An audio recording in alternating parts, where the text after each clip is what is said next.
Bonjour. Bonjour, monsieur Fidèle. Le nom de mon père, c'est le nom du papa du savant de la République, Edi Malou, Renaissance africaine comparée à la RENAC. Vous vous appelez comment? Edi Malou, le premier savant de toute la République démocratique du Congo. Edi Malou.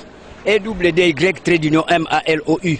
C'est-à-dire, ça veut dire imposer la force vers l'ovanium. C'est-à-dire l'estime du savoir. Les gens qui connaissent beaucoup de choses, cristalliser, imposer, intentionner ça dans toute la République démocratique du Congo pour que nous puissions avoir la congo-lexicomatisation, les lois du marché propre congolais. Monsieur Edi, nous parlons d'un sujet sportif. Est-ce que connaissez-vous les relais? Mais oui, c'est clair. Lorsqu'on parle de tout ce point de vue, c'est l'activisme vers ce qu'on appelle la dynamique des sports.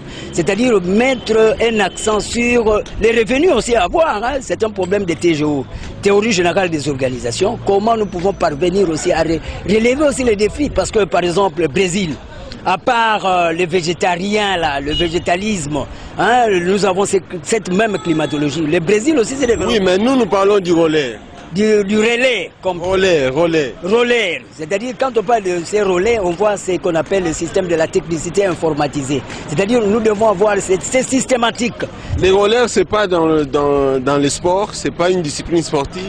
Oui, ça fait allusion, parce que quand on parle des sports, on voit la nucléarité. C'est l'homme qui va vers la dynamique. Oui, mais le sport là, le relais, est-ce que vous le connaissez? Oui, mais c'est clair, ça fait allusion au redynamisme de l'homme qui doit assurer ce qu'on appelle la systématique de l'orthodoxisation, c'est-à-dire la réflexologie. Le réflexe. Vous connaissez comment ça se pratique? Oui, mais maintenant, à ce moment-là, il y a la relaxation comme telle. Quand on parle de relaxation, c'est les 5 sens qui doivent tourner.